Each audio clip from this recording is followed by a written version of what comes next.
오늘 시편 130편의 말씀은 성전에 올라가는 노래 11번째가 되겠습니다. 이 시편은 그 위에도 다 기록이 되어 있겠지요. 부제 성전에 올라가는 노래에 되어 있으면서 극심한 공경 가운데서 여섯째 참회시라고 되어 있죠. 이 참회시, 참회로, 고백록, 어거스틴의 고백록이 유명하고 또 톨스토이도 그 참회록을 썼지요. 사람이 하나님을 깊이 만나면 자신의 죄와 허물을 더 밝히 보게 되고 또 그것을 자신만 알고 하나님 앞에 기도하고 또 용서받고 살아가기도 하지만은 그것을 기록해서 다른 사람들도 읽게 함으로써 신앙에 많은 유익을 끼치도록 하는 것도 보게 돼요. 사람들은 자신의 부족함은 자꾸 감추기를 원하고 사람들에게 보일 만한 것, 사람들에게 인정받을 만한 것만 이렇게 때로는 포장해서 말하고 싶어 하기도 하는 거지요.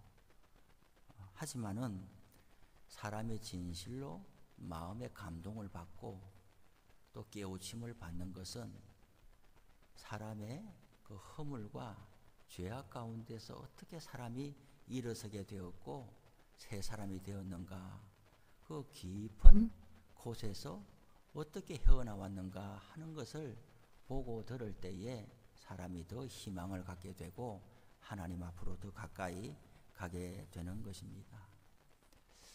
그래서 지난번에 어떤 분의 이야기도 너무 저에게는 건조한 거지요.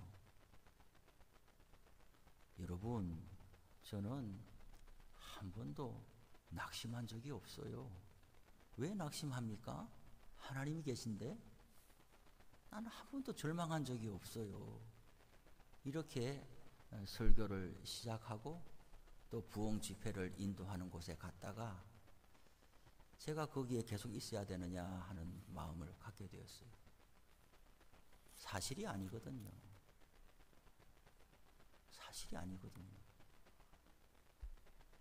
예수님도 핏방울이 땀방울이 핏방울이 되도록 기도하시고 자기의 현재의 모습과 하나님이 원하시는 뜻 사이에서 갈등하면서 괴로워하면서 기도하고 마지막에는 아버지의 뜻대로 되기를 원합니다.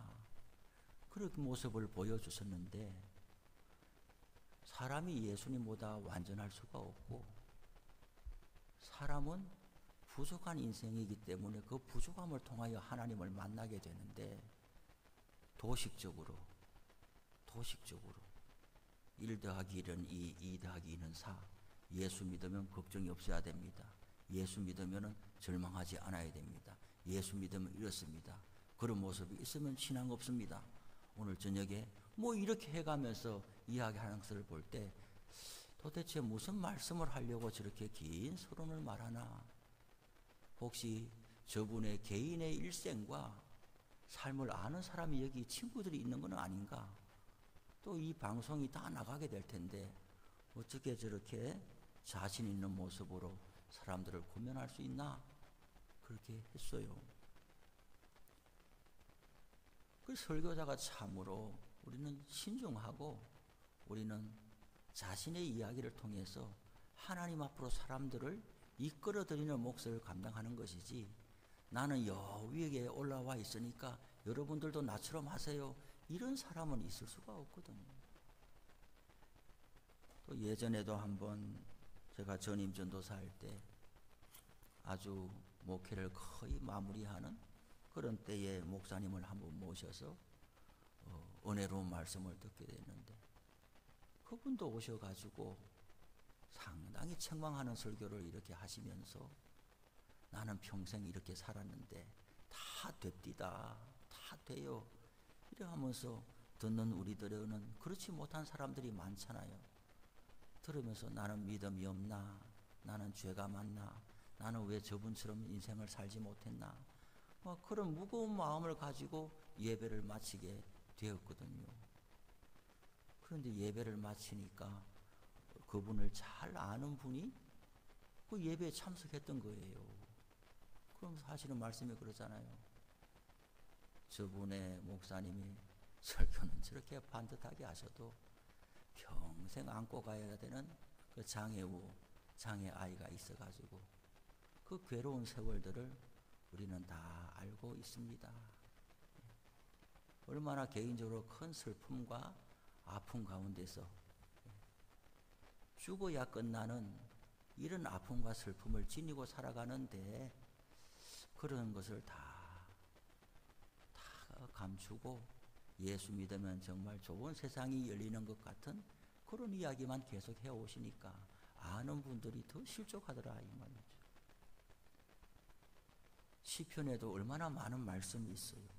150편의 말씀 중에서 승리의 찬송도 있고 또 부르짖는 기도도 있고 정말 예수 믿고 정말 꽃길을 걷는 것과 같은 그런 희망을 주는 말씀도 있지만 시편 150편을 다 읽어보면은 전반적으로는 고난과 고통 가운데서 하나님께 부르짖는 내용이 80%는 전부 그런 내용이에요. 시편을 쓴 기자들이 다윗을 포함해서 여러 무명의 기자들이 얼마나 믿음 좋은 사람들이에요. 그런데 그들이 하나님 앞에 기도문과 찬송을 썼는 것을 보니까 일생에 수많은 고통들 가운데 씨름해 가면서 때로는 하나님이 안 계신 것 아닙니까? 하나님이 살아 계시다면 어찌 이럴 수 있습니까? 완전히 나를 버렸습니까? 그런 괴로움의 시편들을 막 쏟아내는 것을 보게 되고 이런 시편의 내용을 읽으면서 아하, 인생이 이렇구나. 이런 가운데서도 하나님을 바라보고 의지하고 소망하고 살아가는 것이 우리의 신앙이구나 하는 것을 시편 말씀에서 배우게 되니까 예수를 처음 믿는 사람들에게 우리는 권할 때에 시편 말씀을 좀 읽어보세요 그러거든요. 물론 요한복음도 읽어보라고 하고 또 로마서도 읽어보라고 하지만은 전혀 신앙에 대해서 처음으로 접하는 사람들에게 시편을 좀 읽어보세요 하면 시편에는 인간의 이야기가 다 기록이 되어 있거든요. 나와 같은 이야기가 시편에 쓰여 있거든요. 그 말씀 속에서 내 이야기가 나와 같은 사람이 여기도 있었네. 그런데 이 사람은 어떻게 살았지? 그 사람이 하나님을 찾아가는 그런 길을 보면서 신앙의 길에 입문하게 되는 것이죠. 오늘 이 130편은 참회시란 말이에요. 하나님 앞에서 자기의 인생을 토로하고 나를 건져주시고 새롭게 하여 주시기를 기도하는 내용인데 1절에 보니까 여호와여 내가 깊은 곳에서 주께 부르짖었나이다 그랬어요. 깊은 곳이에요. 깊은 곳이 뭐겠어요? 깊은 곳이 뭐겠어요? 사람들에게 말할 수 없는 어떤 죄나 죄책감을 안고 있을 때에 그것이 자신을 계속 찌르거든요. 죄는 자기가 셀프 사면을 할 수 없거든요. 자기가 자기 머리에 손을 얹고 자기가 자기를 용서할 수 없는 거거든요. 사람 사이에도 다툼과 갈등이 있을 때에 내가 껄끄러운 그 사람하고 화해해야 되지 그 사람을 만나지도 않고 대화하지도 않으면서 그냥 내가 산에 가가지고 화해할 수가 없는 거거든요. 또 아무리 내가 내 스스로 내 속으로 내가 잘못했지 그래도 내가 손해를 끼치고 괴로움을 끼친 그 사람이 날 보고 괜찮다고 해야지 여기서 풀려나는 것이지 내 혼자 아무리 마음을 다독거리려고 해도 안 되는 거거든요. 하나님 앞에서 죄가 그런 것이단 말이에요. 내 스스로 내 마음을 아무리 위로해봤자 하나님께서 용서를 베풀어 주셨다 하는 그 믿음의 증거와 마음의 감동으로 오지 않는 이상은 벗어나지를 못하고 그것이 내 인생을 계속 발목 잡고 찌르는 것이거든요. 또한 오랜 질병이나 경제적인 어려움이나 이런 것 때문에 마음을 제대로 잡지 못하고 살아갈 희망이 없어 보이는 그런 곳도 깊은 곳이라고 할 수가 있어요. 그런가 하면 여러모로 살아가는 형편들은 괜찮아 보이는데 인생에 목표가 없는 사람이 있어요. 직장에 나가는 것도 그냥 나가는 거예요. 하루 다람쥐가 쳇바퀴를 돌리듯이 직장에 나가는 것도 그냥 나가고 뭔가 삶의 목표가 없어요. 영혼이 길을 잃은 거예요. 영혼이 길. 시간도 돈도 어디에 써야 될지를 모르는 거죠.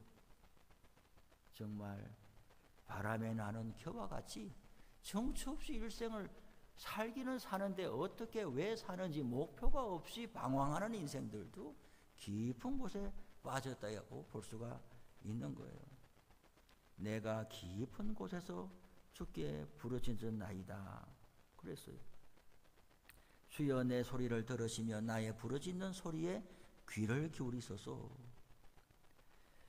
깊은 곳에 내가 왜 떨어졌을까?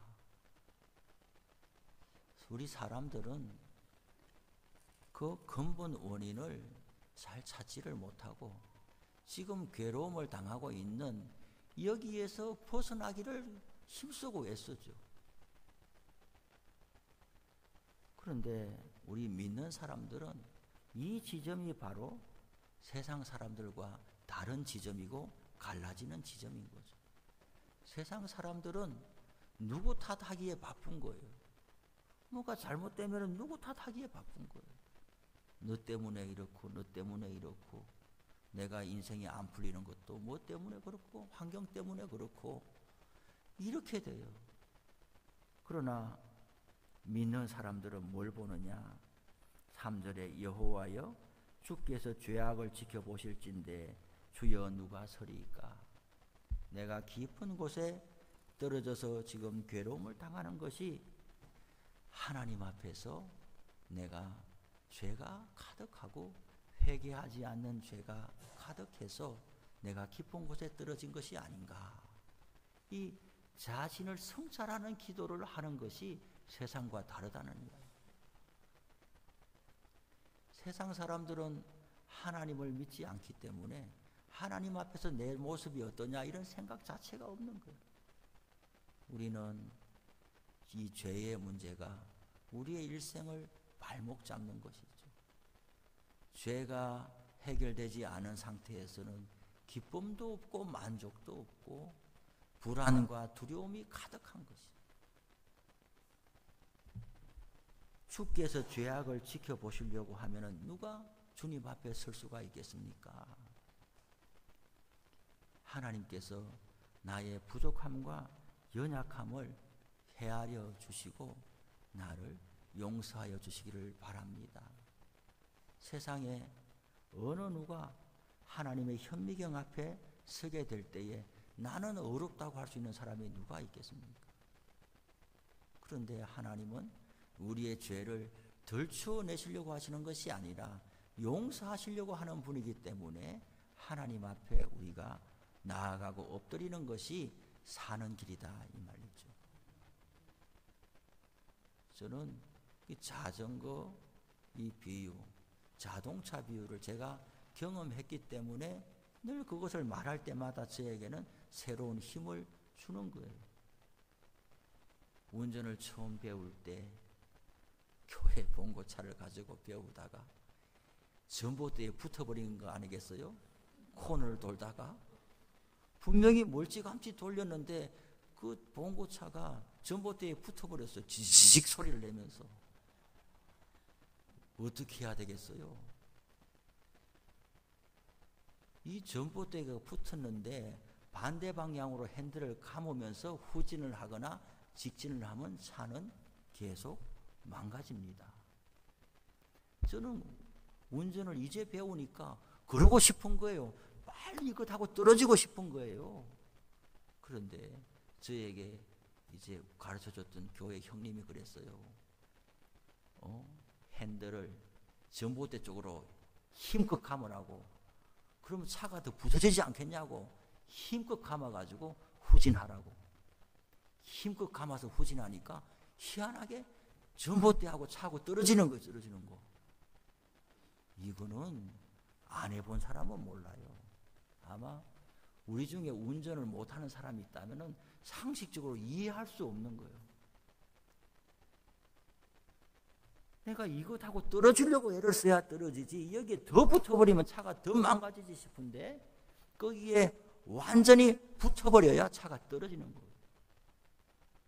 납득이 안 되면 한번 붙어보세요. 전봇대에 한번. 자전거를 탈 때도 말이죠. 이 자전거가 처음에 배우면 넘어지잖아요. 이렇게 왔다 갔다 하면서. 어떻게 해야 안 넘어져요? 넘어지는 쪽으로 핸들을 틀어야 안 넘어지는 거예요. 이 자전거를 못 배우는 사람은 처음에 타는데 넘어지잖아요. 왼쪽으로 넘어지면 오른쪽으로 핸들을 막 틀면서 계속 엎어지는 거예요. 그러면서 본인은 계속 모르는 거예요.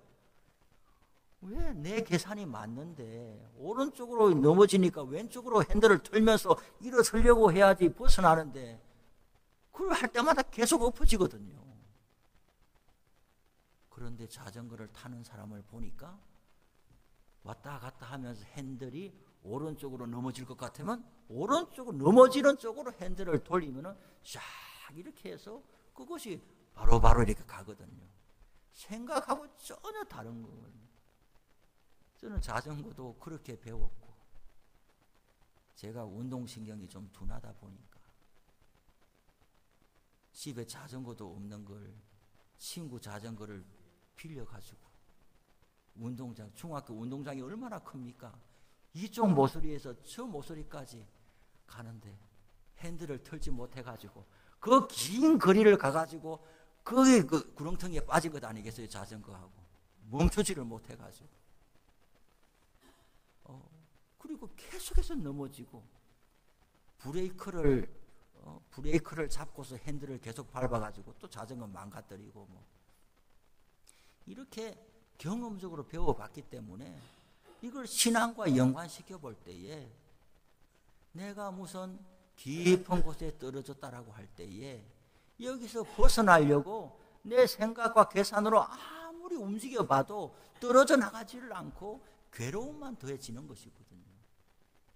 그럴 때 내가 하나님 앞에서 죄의 문제를 해결해야 되겠다 하고 하나님 앞에 엎드리기 시작하고 긍휼과 자비를 구하고 주님께서 외면하시면 누가 이 세상에 설 사람이 있겠습니까? 4절에 사유하심이 주께 있습니다. 죄를 용서하고 사람을 자유하게 하고 살아가도록 하실 그 분은 주님께 있습니다. 하나님께 있습니다. 내가 사람에게 죄를 지었냐? 하나님께 죄를 지었습니다. 하나님 앞에서 내가 풀려나기를 간구하는 것이 참회록이거든요. 하나님께서 사람을 왜 용서해 주겠냐? 주를 경외하게 하심입니다. 하나님을 더 잘 믿고 하나님의 자녀로 살아가도록 하기 위해서 우리의 죄를 단번에 용서해 주시고 새 사람으로 받아 주시는 거죠. 넘어지는 쪽으로 털어가야 사는 거예요. 이런 말씀을 받으시기를 바랍니다. 물질에 크게 어려움을 당한 분들은 하나님 앞에 드려야 될 물질을 가로챈 일들이 생각이 날 수가 있어요. 그러면 그 몫은 하나님께 바쳐야 되는 거예요. 내가 이렇게 어려운데 헌금할 돈이 어디 있어? 물질 때문에 넘어졌다 하면은 물질을 하나님 앞에 셈할 것을 셈해야 그게 끝나는 거예요. 지금 어렵게 됐는데 그 물질에서 벗어나기를 원하는데 헌금할 돈이 어디 있어? 이렇게 하면서 계속 떨어지려고 해보세요. 안 떨어지는 거예요. 우리의 시간도 마찬가지예요. 내가 교회 갈 시간이 어디 있어? 내가 기도할 시간이 어디 있어? 내가 새벽 기도 갈 시간이 어디 있어? 이런 분들 있잖아요. 내가 시간만 주어지면, 형편만 되면 기도도 많이 하고 이런 하는 사람들을 많이 보잖아요. 그런데 희한하잖아요. 시간을 하나님 앞에 바침으로써 시간에서 벗어나거든요. 희한한 일이에요. 우리의 관계들이 괴로움 당하는 사람들도 많지 않아요? 나는 왠지 사람들이 날 싫어해. 왠지. 저가 그랬거든요. 이상하다. 나는 왜 가는 데마다 재미가 없을까? 내가 가면 왜 전부 분위기가 경직될까? 다른 사람이 말하면 잘 웃고 하는데 내가 어떤 모임에 가서 이야기하면 그만 왜 전부 정색을 하고 이렇게 하고 모두 어려워지지. 아, 사람들이 날 싫어하는구나. 왜 싫어하는지 모르겠지만 어쨌든지 나는 사람들 모인데 안 가는 게 좋겠구나. 뭐 수련회를 가든 소그룹 가든 어디 가도 내가 뭔가 말을 하고 잘해보려고 하는 것이 그만 분위기를 모두 좀 어렵게 하는 것을 어릴 때부터 그렇게 경험하다 보니까 사람들이 날 싫어해. 그래서 그런데 지금은 좀 나아졌어요. 지금 오늘도 신방을 쭉 갔다 오는데 저는 나름 마음이 기쁘고 좋았어요. 신방이든 교인들하고 밥을 먹든 내가 사람들에게 괴로움을 주는 인생은 더 이상 아니구나. 내가 사람들을 뭔가 마음을 불편해하게 하고 좀 트러블 메이커가 되고 괴로움을 주는 인생은 더 이상 아니다. 나는 이제. 그것이 어떻게 좀 더 나아지느냐. 뭔가 사람들이 날 싫어한다고 자꾸 생각하는 분들은 하나님 앞에서 관계가 풀려져야 돼요. 하나님 앞에서 신앙생활이 원만해져야 사람들하고 관계가 풀려져요. 자꾸 사람하고 다른 모습으로 사이좋게 지내려고 애를 쓰면 애를 쓸수록 더 힘들어지는 거예요. 자기를 받아주지 않는다고 또 화내고 막 짜증내고 뭐 이렇게 하면은 점점 더 안 되는 거예요. 깊은 곳에 여러 모습으로 떨어져 있을 때에 하나님 앞에서 자기의 모습을 회복해 가고 하나님의 용납하심을 체험하고 경험해 가야 거기에서 풀려나게 되는 거예요. 신앙생활은 막연하게 그저 교회 열심히 다니면서 그냥 이렇게 다닌다고 될 일이 아니라 우리 삶의 구석구석에 하나님 앞에서의 삶을 살펴가면서 거기에서부터 용서함을 받고 일어서야 되는 것이죠. 그래야 우리가 범사의 삶이 풀려나게 되는 거예요. 하나님 앞에 사죄의 은총을 받아야 하나님을 경외하는 삶으로 더 나갈 수가 있는 것이고, 뒤에 5절 6절이 이렇게 보니까 이러한 삶을 이 사람이 얼마나 소원하느냐 하면은 하나님을 기다리고 또 기다리면서 마치 파수꾼이 아침을 기다리는 것보다 내 영혼이 주를 더 기다린다고 그랬어요. 이 사람도 우리와 똑같은 사람이거든요. 똑같이 사업하고 밥 먹고 자식 키우고 한 인생 이렇게 살아가는데 하나님 앞에서 내가 사죄의 은총을 받고 하나님의 도우심과 인도하심을 받아가는 이 삶을 너무나 사모하는데 그 정도가 불침번이 잠도 오고는 얼마나 힘든데 하루 빨리 지금 뭐 새벽이 오고 말이죠. 아침이 되어야 불침번을 벗어나고 칠 것 아닙니까? 군대 갔다 오신 분들은 밤에 보초 쓰는 것이 얼마나 이게 지겹고 힘들어요. 빨리 아침이 와야 내가 벗어나는데 그것만큼이나 내 영혼이 하나님 앞에서 그러한 은총을 받고 묶였던 것이 풀려지고 살아가기를 그렇게 사모한다는 거예요. 이런 간절함이 저와 여러분 가운데 있어야 되겠어요. 신앙생활은 대충 한다고 되는 것이 아니에요. 신앙생활은 체면 관리를 하는 게 아니에요. 동아리 활동하는 게 아니에요. 동아리 활동에 무슨 전심으로 하는 사람이 있겠어요? 취미 삼아서 동아리 활동을 하는 거 아니에요. 서클에 가든지 동호회 가든지 어떤 동창회 가든지 거기에 자기 인생을 걸어두고 하는 사람이 어디 있어요? 자기 형편에 어떤 맞게 자기의 어떤 그런 것에 해서 하는데 전적으로 거기 가는 것이 없잖아요. 그런데 신앙생활을 취미 활동하듯이 어떤 뭐 동창회 서클 모임 나가듯이 뭐 친구 모임 나가듯이 왜 이런 마음 가지고 해서는 우리가 풀려나지를 못하는 거예요. 파수꾼이 아침을 기다리는 것 같은 이런 간절한 마음으로 하나님을 섬기고 나아갈 때에 하나님께서 우리의 모든 어려움과 고난 속에서 건져주시고 깊은 곳에서 부러지는 우리의 부러짐을 응답하여 주시고 우리도 오늘 시편에 있는 참회를 쓴 것과 같이 기본적으로 사람이 살아나고 회복되는 것은 이렇게 하나님 앞에서 자신의 모습을 비추어보고 일어서는 여기서부터 단추가 풀려진다. 신앙생활 다르고 돈 다르고 신앙생활 다르고 또 뭐 사회관계 다르고 신앙생활 다르고 뭐 다르고 이것이 아니라 신앙생활에서 모든 것이 다 풀려져 내려간다. 그러니 신앙생활을 잘하기 위해서 파수꾼이 아침을 기다린 것과 같이 그렇게 우리가 전심으로 주님을 섬기고 따르고 교회도 그러한 마음으로 교회를 섬길 때에 우선 자기 자신도 복되고 그런 교회의 분위기들도 달라지는 거예요. 다 우리가 열심으로 교회를 섬기고 있지만은 그러나 앞으로도 더 누구를 위해서가 아니에요. 누구를 위해서가 아니에요. 자기 인생이 사는 길이 주님을 이렇게 섬기는 길이고 그 모습을 바라보는 자식들이 새로운 마음을 가지게 돼요. 저는 오늘 신방을 갔다가 말이죠. 3대가 모여서 신방하는데 너무 기쁜 거예요. 저는 앞으로 우리 교회에서 4대를 신방할 수 있는 날이 오기를 바랍니다. 신방 때도 제가 말했어요.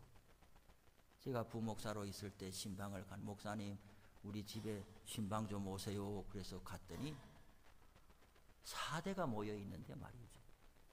저의 신방을 초청한 사람은 60대의 그 집사님 부부인데 이리 오세요 갔더니 그 집은 30대의 아들 부부 집이었고 그 30대 아들이 자식을 낳아가지고 유치원에 다니고 있었어요. 제가 담임 목사도 아니고 교구 목사인데 신방을 갔더니 아니 그 30대 부부가 그 아이의 유치원 등원을 1시간 더 주면서 신방을 받아요. 그리고 이 60대의 이 집사님 부부는 엄마 아버지가 80대 중반인데 살아있거든요. 아버지 우리 신방 받는데 오세요. 그러니까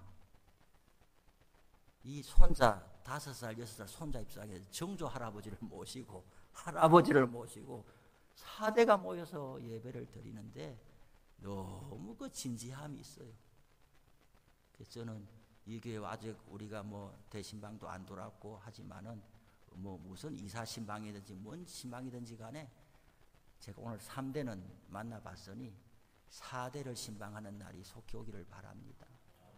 그것이 왜 귀해요? 80대 할아버지가 30대 손자한테 너 신방 받으라 그런다고 신방 받겠어요? 60대 그 집사님이 30대 아들 보고 너 신방 좀 받으라 신방 받겠어요? 누가 먼저 권했는지는 몰라요. 부모가 자식을 권했는지 30대 자식이 아버지 나 신방 받을 거예요. 할아버지도 좀 모시면 좋겠어요. 그랬는지 뭐가 먼저 앞섰는지는 모르겠지만 어느 쪽이든지 간에 귀하단 말이에요. 부모가 말해도 나이 들고 장가간 자식이 예 아버지 신방 받겠습니다 한 것도 귀하고 또 자식이 신앙이 들어가가지고 아버지 신방 받으려고 그래요. 할아버지도 좀 모시고 같이 들었으면 좋겠어요. 그래서 야 손자 신방 받는데 내가 가겠냐? 이렇게 말하지 않고 그래야 하고 요새 80대 어르신들도 스케줄이 바빠요.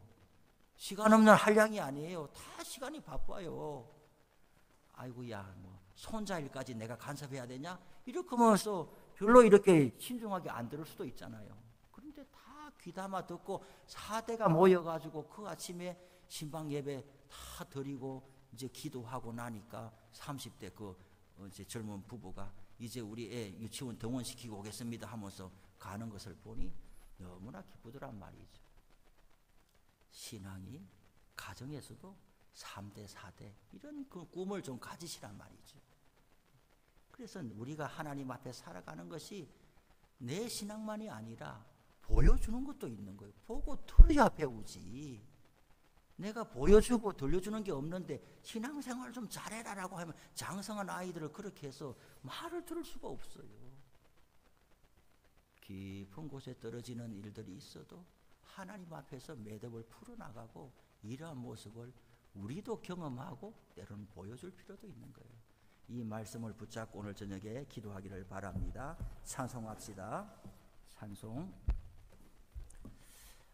내가 깊은 곳에서 363장